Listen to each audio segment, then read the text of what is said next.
देख रहे हैं सुरागीलाल न्यूज चैनल का उत्तराखंड बुलेटिन और मैं हूं आपके साथ उनजिला फातिमा। आइए नजर डालते हैं आज की फटाफट खबरों पर। आम की फसल को पहुंचा भारी नुकसान, वाहन वॉशिंग सेंटर संचालकों ने तहसीलदार को सौंपा ज्ञापन। रुद्रपुर में युवकों ने एक युवक के पेट में घोंपा चाकू। हल्द्वानी गोला नदी का जलस्तर गिरने से गहराने लगा पेयजल संकट। आग का गोला बनी कार, बाल बाल बचा परिवार। देश में चुनावी हलचल के बीच कोविशील्ड पर सियासत शुरू। मसूरी रोड झड़ीपानी के पास एक वाहन हुआ दुर्घटनाग्रस्त। मुख्यमंत्री पुष्कर सिंह धामी ने की उच्च स्तरीय बैठक। भीषण आग की चपेट में आई गौशाला। पत्नी की हत्या कर 2 बच्चियों के साथ फरार आरोपी आया पुलिस के कब्जे में। स्कूटी दुर्घटना में 2 पर्यटक गंभीर रूप से घायल। खराब सड़क बनी दुर्घटना की वजह। वक्त हो चला है खबरों को विस्तार से जानने का। जनपद उधम सिंह नगर के जसपुर क्षेत्र में इस बार आम की फसल की अच्छी पैदावार हुई थी, लेकिन बारिश न होने के कारण और आम के पेड़ों में बीमारी के चलते भारी तादाद में फल पेड़ों से गिर रहे हैं, जिससे किसानों को भारी नुकसान हो रहा है। वहीं किसानों की माने तो बारिश न होने के कारण ये बीमारी आ रही है और फल गिर रहे हैं। इस बार जहां आम की फसल से किसान अच्छे मुनाफे की उम्मीद लगा रहे थे, लेकिन लगातार हो रहे नुकसान के बाद किसानों को अपनी लागत निकालनी भी भारी पड़ रही है। संवाददाता दीपक चौहान की रिपोर्ट।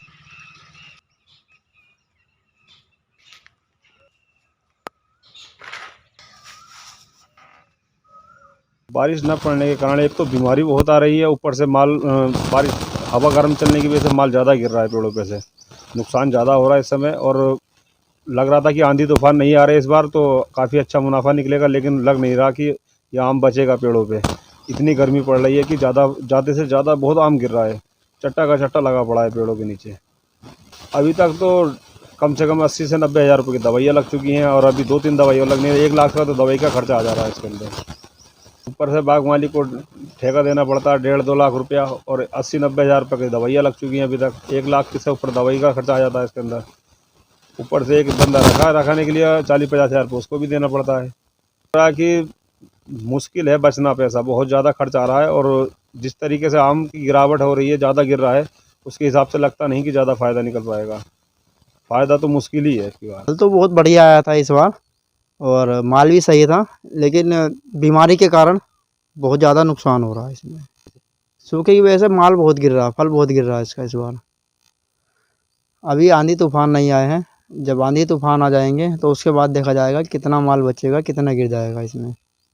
कहीं ना कहीं इस बार आम की फसल को बहुत ज्यादा नुकसान हो रहा है। आपको बता दें कि गर्मी का मौसम शुरू होते ही पानी की भारी किल्लत को लेकर जिलाधिकारी वंदना सिंह ने पूर्व में जनपद में स्थित वॉशिंग सेंटरों पर कार्रवाई करने के संबंधित अधिकारियों को निर्देश दिए थे, जिसके क्रम में रामनगर में भी एसडीएम राहुल शाह के निर्देश पर जल संस्थान एवं जिला प्रशासन की संयुक्त टीम ने रामनगर के विभिन्न स्थानों में वॉशिंग सेंटरों पर छापामार कार्रवाई करते हुए कई लोगों को नोटिस देने की कार्रवाई की थी, जिसके क्रम में विभाग द्वारा गर्मी के मौसम में पानी की परेशानी को लेकर आगामी 3 माह तक सभी से अपने अपने वॉशिंग सेंटर बंद रखने की चेतावनी देते हुए नोटिस जारी किए थे।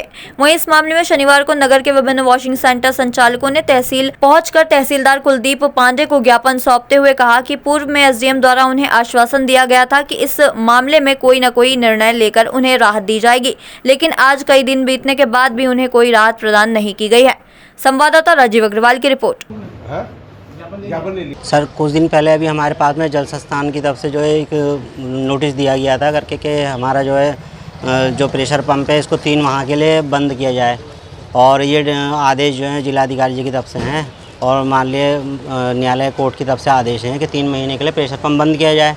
तो हमारा जो है 3-4 दिन से प्रेशर पंप बंद था और बीच में हमने जो विज्ञापन जो है एसडीएम साहब को दिया था, तो उन्होंने हमें आश्वासन दिया था कि 3-4 दिन के बाद में आकर के कुछ न कुछ निर्णय निकलेगा, तब जा कर के जो है आपका प्रेशर पंप जो है सुचारू रूप से दोबारा चालू किए जाएंगे। तो आज एसडीएम साहब हैं नहीं, तो हमने इसीलिए जो है यहाँ तहसीलदार जी को जो है अपना ये विज्ञापन सौंपा है। तो हम जो है 4-5 दिन से मतलब बिल्कुल बेरोज़गार हैं और हमारे पास इसके अलावा कोई रोज़गार भी नहीं है, तो गहरा संकट हमारे ऊपर व्याप्त है। और हमें ये भी अनुमति नहीं दी जा रही, हमारे सबके कनेक्शन जो हैं कॉमर्शियल हैं, और ये भी अनुमति नहीं दी जा रही है कि हम पानी का टैंकर मंगा करके काम भी कर सकें। तो हमारे ऊपर गहरा संकट है और सोचने का विषय है कि हम इसके बाद में करेंगे क्या। हमारा दुकान का किराया है, दुकान के लड़के हैं, तनख्वाहें हैं उनकी, हम कहाँ से निकालेंगे। उधम सिंह नगर जनपद के मुख्यालय स्थित प्रसिद्ध अटरिया देवी का मेला चल रहा है। बताया जाता है कि एक दिन पूर्व विकलांग नंदू कोली पुत्र हरिशंकर कोली थाना ट्रांजिट कैंप निवासी का कुछ लड़कों के साथ विवाद हो गया था, जिसके चलते उक्त युवक विकलांग युवक नंदू कोली से रंजिश रखने लगे। इसी के चलते युवकों ने दोबारा मेले में पहुंचकर उसे घेर लिया और उसके साथ कहासुनी करते हुए उसके पेट में चाकू घोंप दिया। संवाददाता दुर्गेश तिवारी की रिपोर्ट।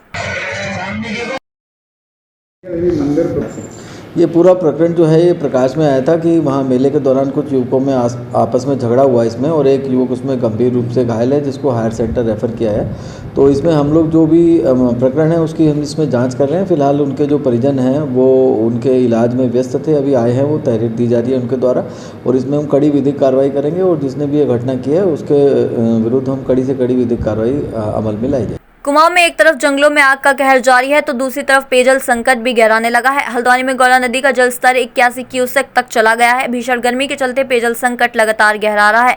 भीषण गर्मी और पेयजल संकट को देखते हुए पानी के नए कनेक्शन और सर्विस सेंटर में वाहनों की धुलाई पर तत्काल प्रभाव से रोक लगा दी गई है।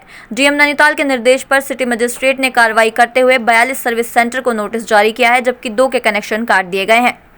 संवाददाता दीपक अधिकारी की रिपोर्ट। जो कंपाइलेशन है तो 291 योजनाएं ऐसी हैं कुमाऊं में जिसको हम कह सकते हैं कि जिनमें प्रेशर है और एक तरीके से दबाव है पानी का। तो उन जगहों पे हमें फीडिंग करनी है, चाहे रोस्टिंग हम ठीक से करें, चाहे हम टैंकर्स से पानी भिजवाएं। तो इसमें टैंकर्स दोनों तरह के हैं, डिपार्टमेंट के अपने भी टैंकर्स हैं और बाकी आप लोगों ने किराए पे लिए हुए हैं, और अन्य अगर आवश्यकता पड़ती है उस पर किराए पे लेने के लिए भी आप लोग के पास पावर्स हैं और उसके तहत यहाँ पे कार्य योजना बनाई जा रही है। एक दूसरा निर्देश जो मैंने दिया है डिपार्टमेंट को वो ये है कि जिनके पास प्राइवेट बोरिंग्स हैं वो अनिवार्य रूप से अपना पानी उनको वैसे भी शेयर करना होता है, पब्लिक से शेयर करेंगे। जहाँ पे नहीं है वहाँ सेपरेट लाइन पब्लिक के लिए वो लोग डालेंगे। कुछ ऐसी भी शिकायतें आ रही हैं मुझे पहाड़ी इलाकों से जहाँ पे कोई प्राइवेट बिल्डर हों या रिसोर्ट वाले हों या कोई और आदमी हो जो जहाँ पे स्रोत है या धारा है उसके ऊपर के हिस्से में सीधे मोटर लगा दे रहे हैं और पानी खींच दे रहे हैं। परसों बल्दिया खान से शिकायत मुझे आई थी, इनके विरुद्ध भी कार्रवाई की जाए और इनको रोका जाए। तीसरा, ऐसी बोरिंग जिनकी कहीं से कोई अनुमति नहीं है, शुद्ध रूप से अवैध है, उनके ऊपर भी कार्रवाई की जाए और उनको काटा जाए। चाहे तो एक साथ होनी चाहिए, सब लोग एक साथ बैठना ही नहीं चाहते। पापा, try this. लो, सब लपक लीजिए।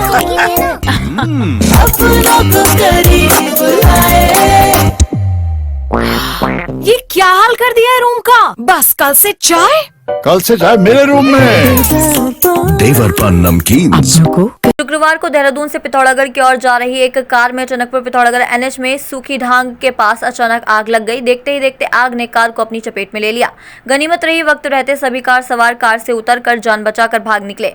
आग से कार पूरी तरह जलकर खाक हो गई। वहीं सूचना पर प्रभारी अग्निशमन टनकपुर अमर सिंह अधिकारी के नेतृत्व में फायर टीम मौके पर पहुंची। कड़ी मशक्कत के बाद फायर टीम द्वारा आग पर काबू पाया गया। वहीं जब तक आग पर काबू पाया गया तब तक कार पूरी तरह से जल चुकी थी। संवाददाता लक्ष्मण बिष्ट की रिपोर्ट। देश में चुनावी हलचल के बीच विपक्षी पार्टियों ने कोविशील्ड वैक्सीन पर सवाल खड़े कर दिए हैं, जिसको लेकर भाजपा ने तंज कसते हुए कहा कि कोरोना काल में जीवन रक्षक वैक्सीन कोविशील्ड को लेकर जो विपक्ष है वो एजेंडे का हिस्सा बनाकर दुष्प्रचार कर रहा है। वहीं इसको लेकर भाजपा प्रदेश मीडिया प्रभारी मनवीर चौहान ने विपक्ष पर तंज भी कसा। संवाददाता सुनील राज की रिपोर्ट। लगातार जो कोविशील्ड है उसको लेकर एक बार फिर जनता को भ्रमित करने का काम किया जा रहा है। बताया जा रहा है कि उससे जो है लोगों को हार्ट अटैक हो रहा है। तो ऐसे में जो है जनता के बीच में भी एक अच्छा मैसेज जाना चाहिए, लेकिन इस पर भारतीय जनता पार्टी की ओर से अभी तक कोई रिएक्शन सामने देखने को नहीं मिला। देखिए, कांग्रेस वैक्सीन को लेकर के जब वैक्सीन बनकर तैयार हुई थी और देश के करोड़ों लोगों के जीवन को बचाने का काम जब वैक्सीन ने किया, तब से लगातार कांग्रेस और अन्य विपक्षी दल इस पर राजनीति करते आए हैं। और आज जिस प्रकार से पूरे देश में भारतीय जनता पार्टी का चुनाव के दौरान जो माहौल बना हुआ है, आज नरेंद्र भाई मोदी जी को तीसरी बार लोग प्रधानमंत्री बनाना चाहते हैं।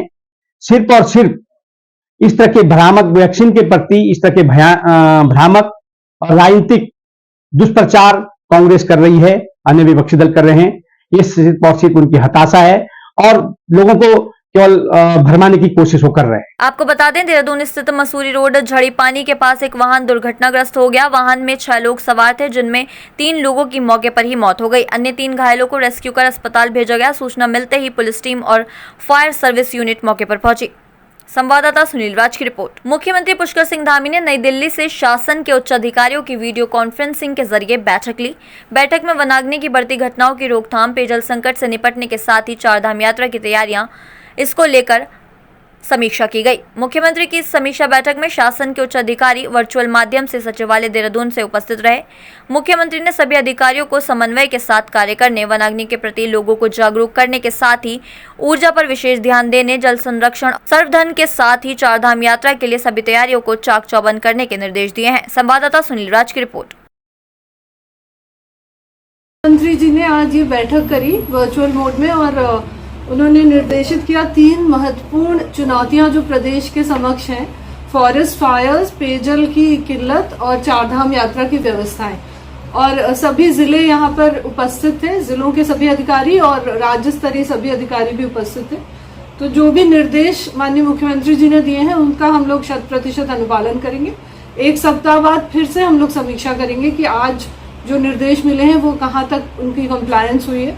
फॉरेस्ट फायर्स के लिए सभी लोग मिल के काम करेंगे, जन जागरूकता पे विशेष ध्यान दिया जाएगा, क्योंकि लोग जो आग लगाते हैं पिरूल में या खेत की पराली में, उसी से जंगल में आग फैलती है। तो आप सभी के माध्यम से मेरा अनुरोध है सभी निवासियों से उत्तराखंड के कि कोई भी आग ना लगाए। इस समय कोई भी आग की एक चिंगारी होती है तो बहुत तेजी से जंगल में फैलती है, उससे बहुत ज्यादा धुआं और प्रदूषण होता है और सभी को कठिनाई होती है। आपने ये भी देखा होगा कि कुछ लोगों की आग बुझाते समय मृत्यु भी हो गई। तो इस तरह की हम लोग चाहते हैं कि कोई भी ऐसी दुर्घटना ना हो प्रदेश में।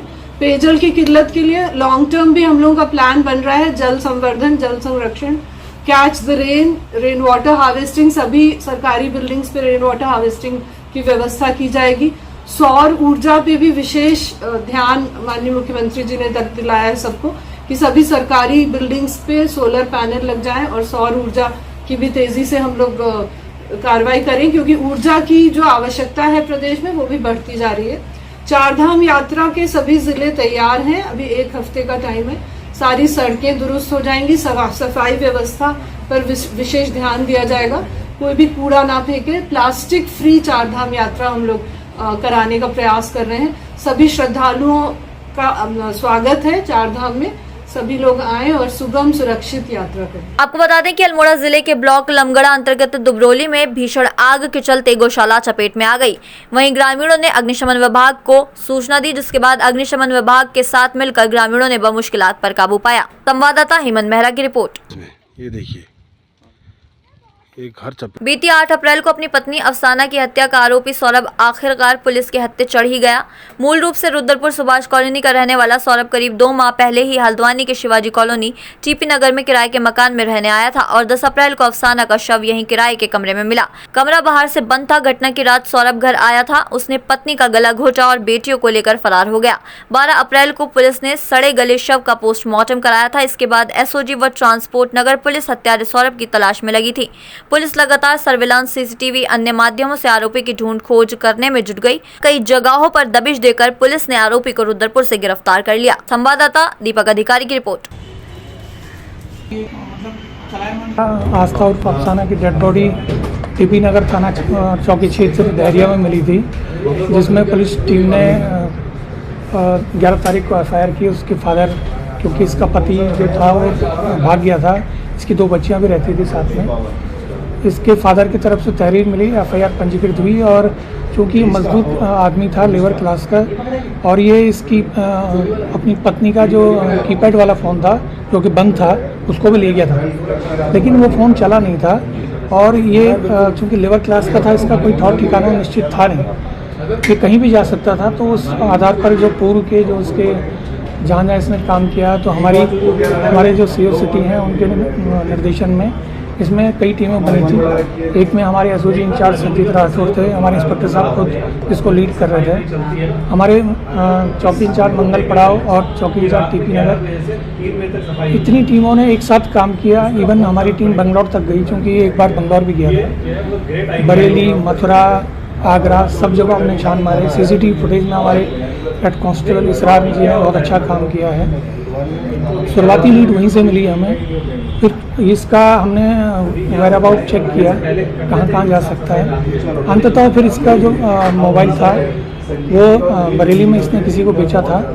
तो ये मथुरा में इसने बताया कि मुझे फलाने आदमी ने बेचा है, मैं आपको जगह दिखा सकता हूँ। मथुरा में हमारी टीम गई, तब तक ये वहाँ से निकल चुका था, लेकिन वहाँ के आसपास पूछताछ करने पर पता लगा कि ये रुद्रपुर अपने घर गया है। संभवतः ये बच्चों को कहीं सेटल करना चाहता था।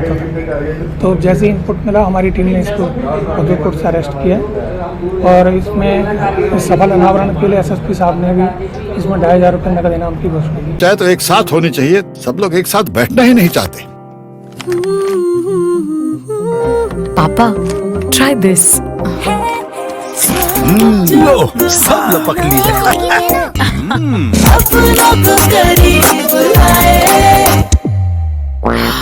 ये क्या हाल कर दिया है रूम का? बस कल से चाय मेरे रूम में।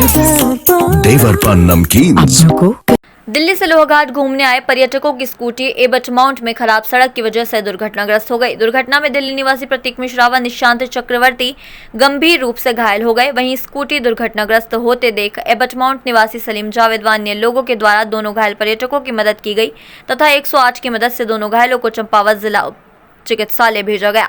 सलीम जावेद ने बताया, निशांत चक्रवर्ती का पैर टूट गया है तथा प्रतीक मिश्रा को भी काफी गंभीर चोटें आई हैं। वहीं उनका कहना है कि पूरा हादसा खराब सड़क की वजह से हुआ है।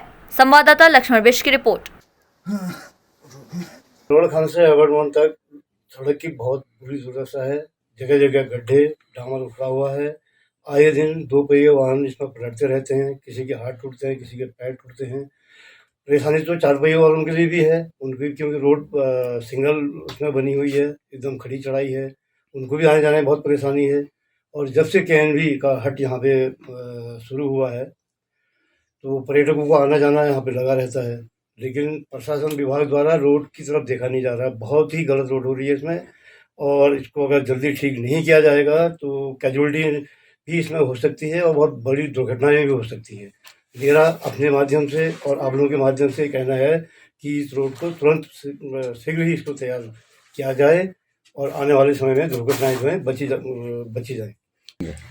हेलीपैड जब से बना है, एक तो यहाँ पे इन्होंने ग्राउंड का बिल्कुल एक तरह से सत्यानाश कर दिया है। यहाँ पे अच्छे प्लेयर, क्रिकेट प्लेयर होते थे। मैंने खुद 29 साल यहाँ पे टूर्नामेंट चलाया।